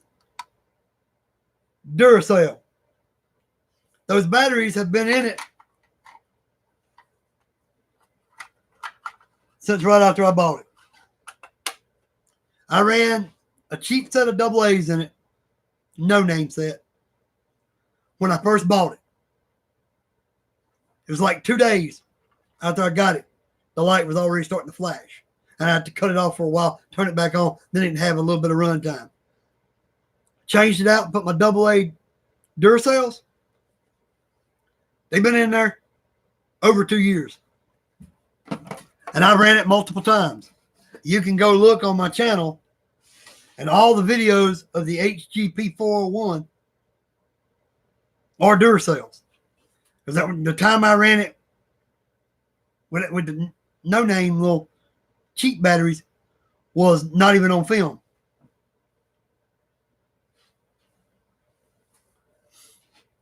Massive. I get the Amazon Basics. They are rebranded Interloops, but sold much cheaper on Amazon. Yeah, man, I don't get me wrong now. People get what they want. People use what they want. Other people will say and swear by Energizer. The Energizer Bunny. They just keep going and going and going. People swear by them. Me, I swear by Duracell when it comes to non-rechargeables. That's what I'm going to put in a remote. If you ask me what I want in my remote, if it's for my RC and I want to make sure it's pretty much going to go anytime I take it outside, I'm going to have Duracells just so I don't forget to recharge them. Get out there, forgot to recharge the remote batteries, but you charge the car's battery, and 3 minutes into your run, you're done. Now, that would be my luck. But, rechargeables, I did think that way. I use rechargeables another thing, like for my fish finder. That's the only batteries I put in it is rechargeables. Because I had heard people say that the fish finders, the depth finders, everything really killed regular AA batteries or AAA batteries. So I just said, screw it. I've got a set of AAAs that are rechargeable. Boom, boom. Slap them in there. I can go out and fish and use that thing for 3 hours and still got power left in it. So I'm good with the rechargeables for it. And it's not like I go out, and got to use it every time. If I'm fishing from the bank, I may not even use the fish finder. If I'm fishing on the kayak, that's generally when I'm using it. I just did one video of me using it at the bank on a pier just to show people, hey, you can use this off of a pier. Now, for TVs, any old remote, any old battery I want to get, I generally throw in a TV remote because I'm not using the TV so much and using the remote so much that it goes dead quick. I can go get the biggest no-name there is and it'll last me a good while in a TV or something like that. But for something like my RC controls, I just stuck by Duracell. They gave me better life. The new rechargeables are good. They hold like 80% charge after a year in storage. Now they are a low self-discharge. Don't have to charge them all the time. Now Amazon Basics are good. Yeah, a lot of the places are stepping up the game. A lot of these RC batteries companies have really stepped up their game. And you get these rechargeables that are just awesome. And then you get these others that ain't worth the crap. Yeah, they said that on the package, said something about being solar charged or something like that. Now, that's just like if you read the packaging on your Duracells. And I'm not talking about the rechargeable ones. I'm just talking about regular Duracells. When you buy them at the store, a lot of the packages say on there will hold a charge in the package for 10 years if not used. For up to 10 years. Now, I wonder how close to that's really true. But I've never bought in a dead pack. No matter where I bought them from. I've never bought in a dead pack of Duracells. I cannot say that for, other brands. Buy a pack been sitting on the shelf. You didn't know it. Sitting on the shelf in the convenience store for a year or two. And you get it. And you can't get them to do anything. But me, I pop that set of Duracells in. And it goes. But some are starting to not last long. But I've got 4 years out of them. So I feel like I got my use out of them. Man, if you buy a set of batteries. And you've only spent $8 on the set for a controller or something. And you get a year or more out of them. And you didn't spend much money. You can't complain. If you get 2 and more. Like say you spend $10 on a set of rechargeables. You get 2 or 3 years out of them. You really can't complain. Especially if you get like more than one use. Say you put them in a receiver, in the radio. You put them in here. You put some rechargeables. You take that RC out and you run it 10, 20 times. You've only recharged it twice. That's pretty good. I mean, come on. If you can run it 10, 20 times and you only recharge it 2 or 3 times, you really done good. Especially if you go out there and say you run out there and you just do a half-hour run or an hour. And then you can go out and you can do 2 or 3 more runs before they go dead on you. Some of them are really good. Like I said, some of them.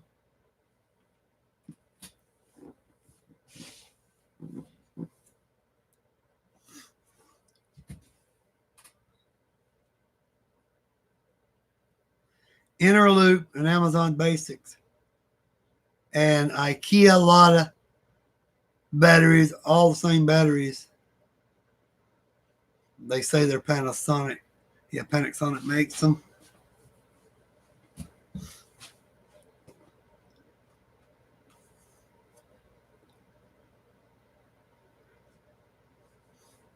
Yeah, it's kind of like RCs. People make them. These people make them, but these people put their names on the likenesses of them. Yeah, Sanyo, I still have those ones, still working great.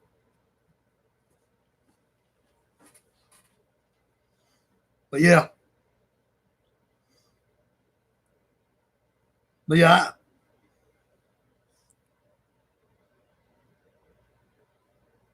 What up, man? What's going on with you?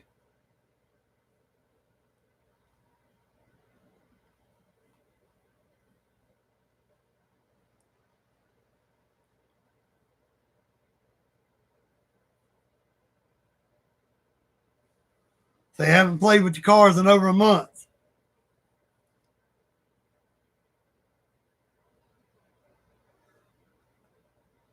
I sold a few batteries that started going bad.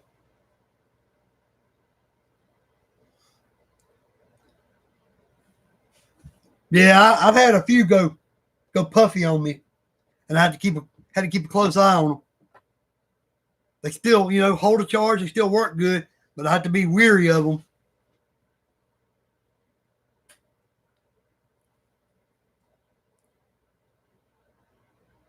That one's got a little bit of a, not a lot, but a little bit of a puff.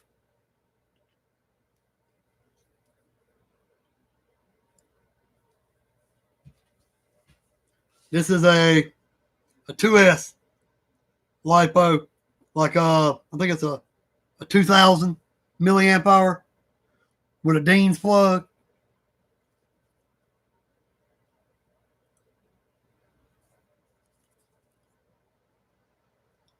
And the thing is, this thing has continued to go. Like, it puffed up probably the second run. It got this little bit of puffiness to it. Probably the second run of using it. And it has been used probably another 20 times since that. And that's as far as it went.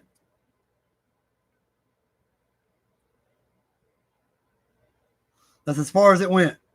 So I definitely, anytime I go to charge it, I'm not leaving the house. I'm not even leaving it alone.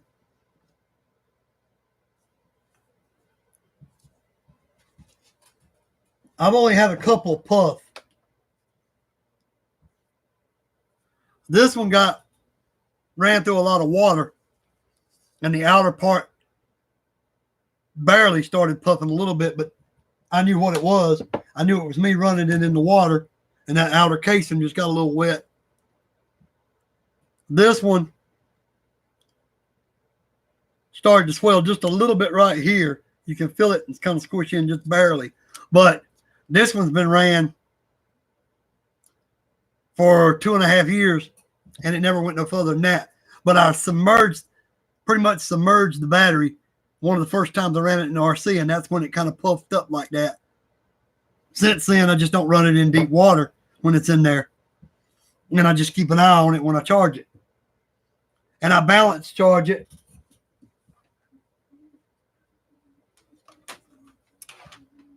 I balance charge it on here. And I really keep an eye on it.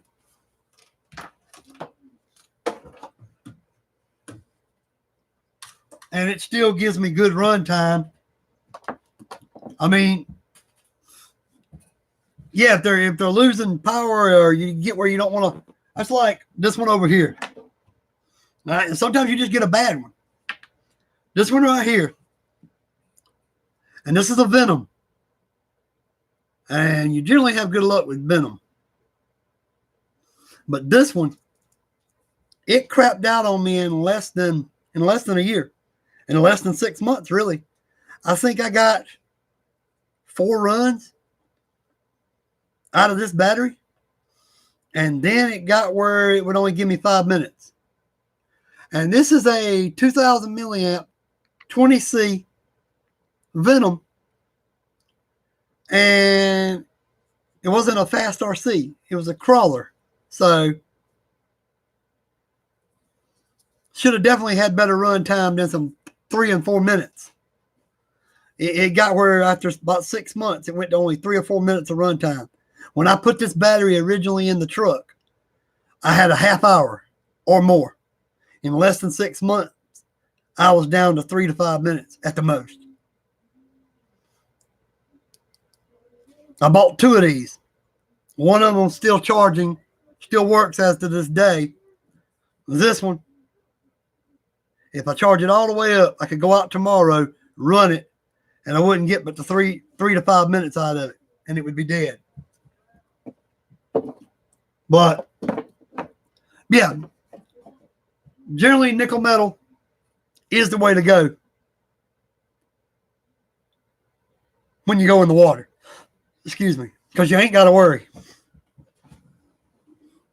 Let's see. It's a good thing my desk happens to be at my RC area too.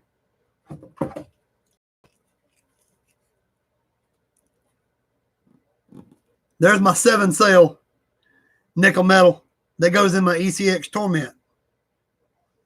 And all that stuff that you see is on the inside of the plastic with the batteries. That is like dirt and some rust. Reason why they puff is the battery is not good enough for the amp draw of your RC, and also draining them low makes them puff.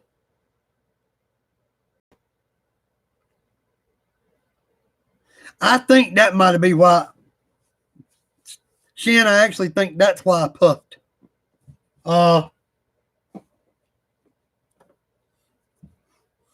This one. I think that's why it puffed so bad. I think I flew too long. This come out of a quad. And I think it's like a 20C. A 20C burst, and it's like a 2000 or 2200 milliamp. And I flew the quad all the way to the low voltage cutoff when the light started blinking, and then I had to fly it back to where it was at and land it in front of me. It was what is it, SEMA X8C, the big quad, you know, the big orange. I had the big orange one, and I think that's what caused the puffiness on this one. Now,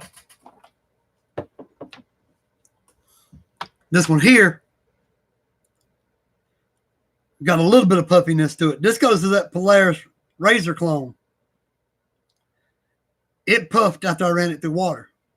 But like I said, barely. It got up in here around that cover right there and through that. And got up in there.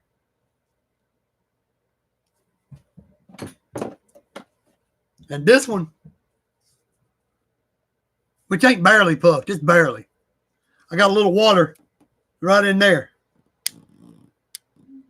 In that outer cover there. And it seemed like it swelled up just barely, the outer part of the cover. It might not even be the battery. It might just be the outer part of the cover on this one. This one came with that 6x6, that Fayutech, that 6x6 RC I've got. This is a 3000 milliamp hour 30C. Now I've run this. I ran this in my G-Made sawback multiple times. I've also ran it in a couple other RCs besides that 6x6, and hasn't given me any trouble. But yeah, they're not as friendly with water as your nickel metals. Like this here, Onyx 3000 milliamp nickel metal with a Tamiya connector. This thing right here doesn't care about water. It's been in my CC01 Unimog. It's been in my Max Stone 10. It's been in like 3 or 4 different RCs. and never had a problem with it. Good run times. But see, just right here in a crawler, awesome run times. Even though it's 3,000 milliamp, even though it's nickel metal, awesome run time on a crawler. But now you put this in a bash, put this in a bashing RC, nowhere near the run time. You might get 5, 7, 10 minutes at your max. Whereas with that right here, you're going out there and getting 30 minutes and more. You know, depends on, like I said, depends on what you're using them for.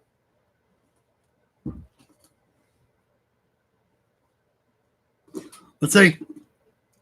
Now these are, I even have the real no-name ones. These say EMB on them. 2200 milliamp hour.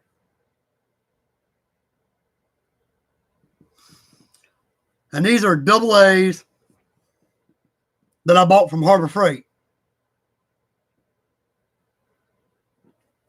Harbor Freight is where I got these. And they work pretty good. Now these are more expensive. These are Synergy. And these go to one of my cameras. I've got 4. I think I got 8 of them. Takes 4 each time. So what I would do is I'd charge up both sets, put one set in it, carry the other set with me. So I knew I had plenty. And, you know, but yeah, the Mad Van, the Kyosho Mad Van, it does look sweet. I like the look of it.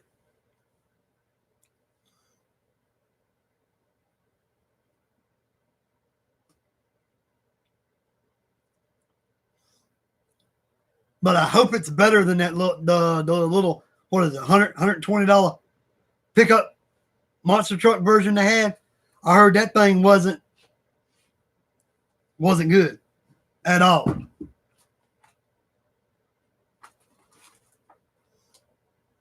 But yeah, I use rechargeables.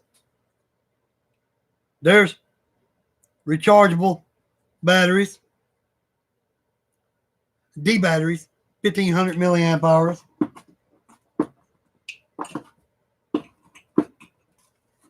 And these were supposed to be like 10,000 milliamp hours. That was a bold-faced lie. These are supposed to be 10,000 milliamp hours.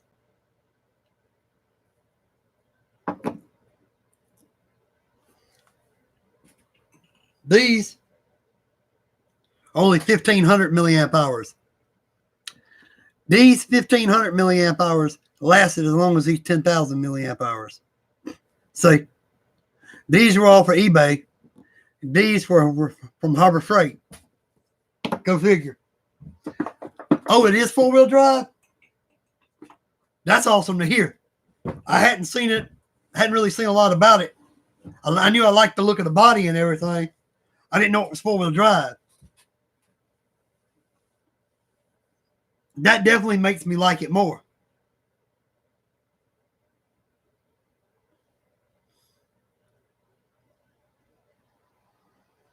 Yeah.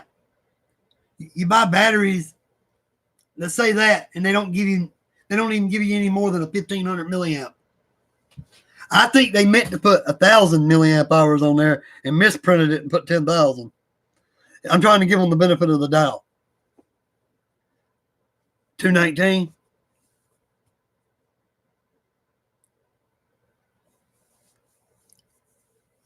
Yeah. Yeah, true. It can be that way. I've got a set of hand trucks on the back porch. My girlfriend bought me before we moved here, for the move. So we didn't have to rent them from the U-Haul service when we were moving. And I wanted a set that I could, pick myself and know could handle what I was moving. Went to Harbor Freight, got a great deal on a set. They're sitting on the back porch. They were perfect. Tires stayed pumped up the whole time we were moving. We had been here 6 months. The tires were still pumped up on it. Another set I had bought that wasn't from Harbor Freight, like $15 cheaper. The tires went flat once a week. So, you know, and yes, they are hit or miss. I've got some things from there, and I've been like, really? I paid that for that? Wasn't any count? But then other times, they've been on spot with it.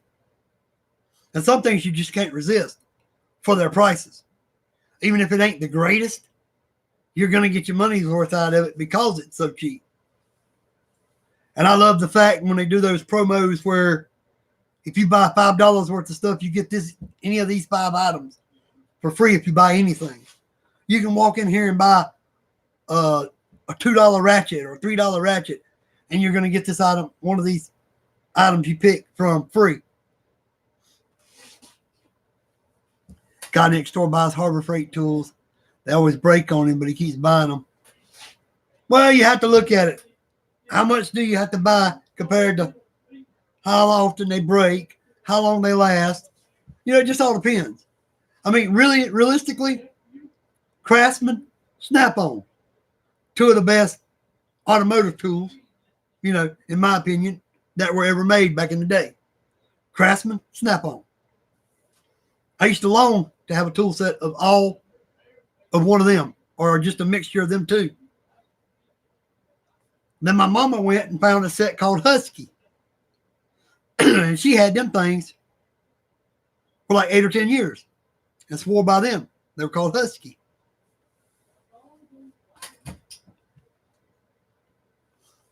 Yeah.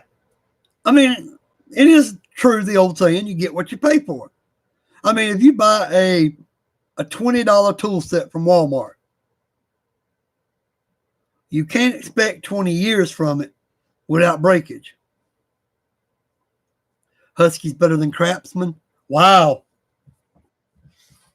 Yeah, my mama really fell for those later time when Craftsman started getting way up there in the price.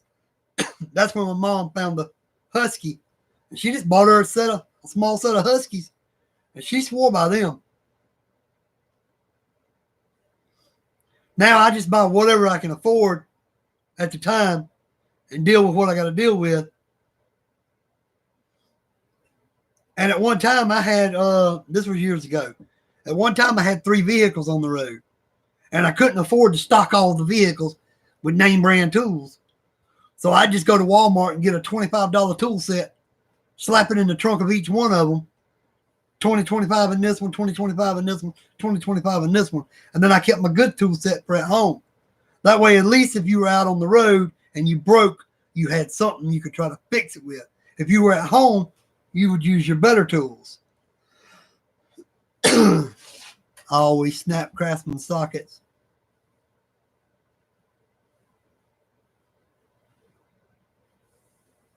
Wow. And I've done the same thing with I've done that with the cheap Walmart ones.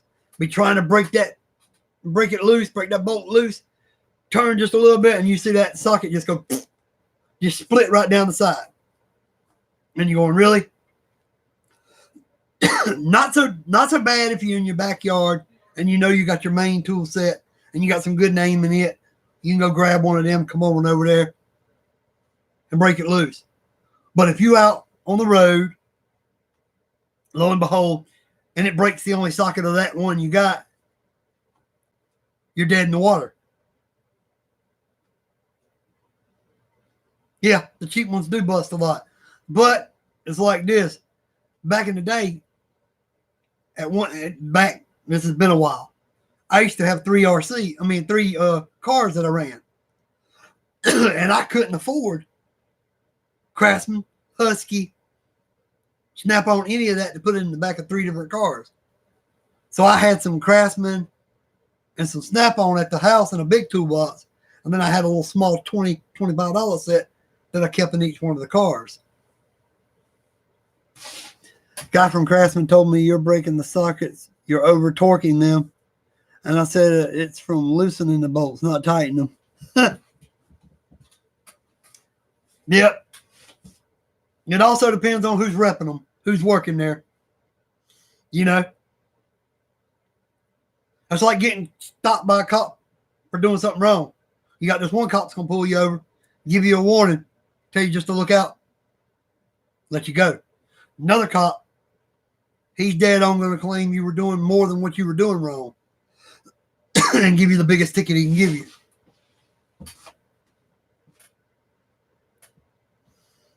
But yeah.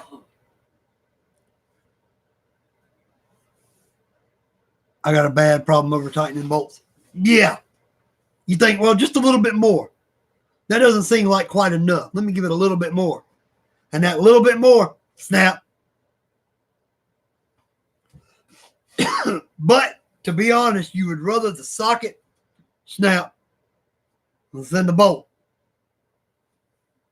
Especially when it's on a vehicle. I would much rather the socket snap than the bolt. I have to remind myself when I'm working on RC cars.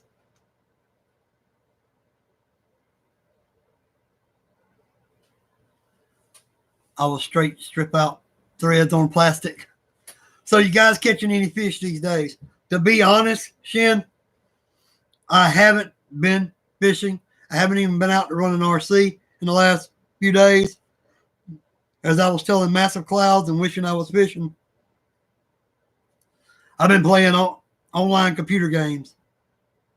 You know, Game of Thrones, Viking, War of the Clans or something like that, War of Clans, stuff like that. I've been playing on that.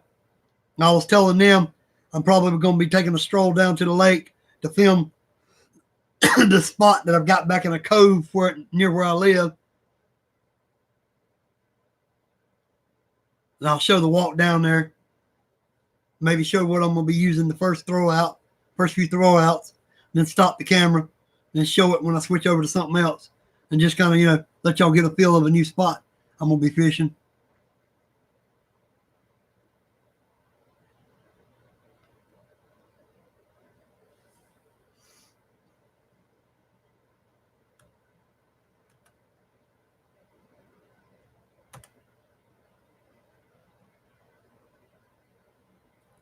Yep, I saw that.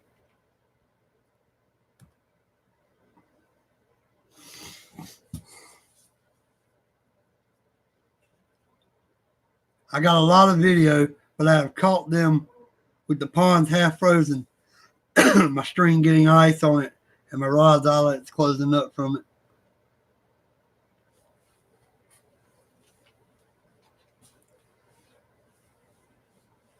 Yeah, Massive Cloud, he's got a fishing channel as well. Shin RC, go ahead and throw out the name of it. You can go check out his fishing channel, Massive Clouds.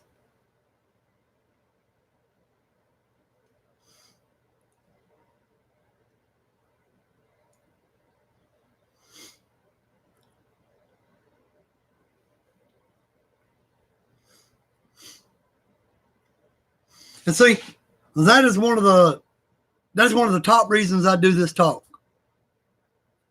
Right there. Massive Clouds, you did not know Shin RC also did fishing. You didn't know he had a fishing channel. Now you do. Wishing I was fishing 73. Shin RC found him through one of my talks. And now he goes and watches his videos. So this is one of the reasons I like doing these talks. Get people together.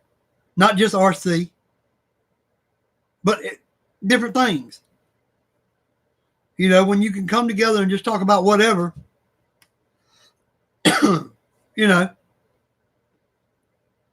But these trolls, they're going to be there regardless.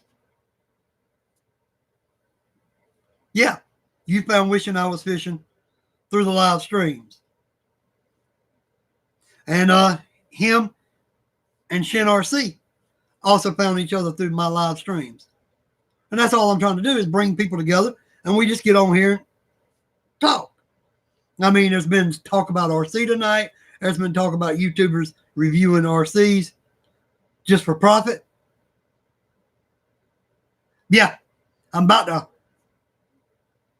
cut. I'm going to wrap it up and get on off here. My throat's done got a little dry. I finished my cup of coffee.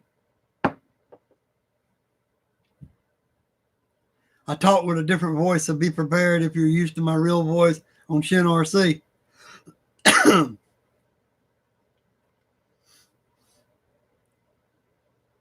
But like on here, I talked about computer games, talked about RC, talked about the fires over in Australia, wishing everybody over there luck. You know, we talked about the troops, wish them luck and goodwill, you know.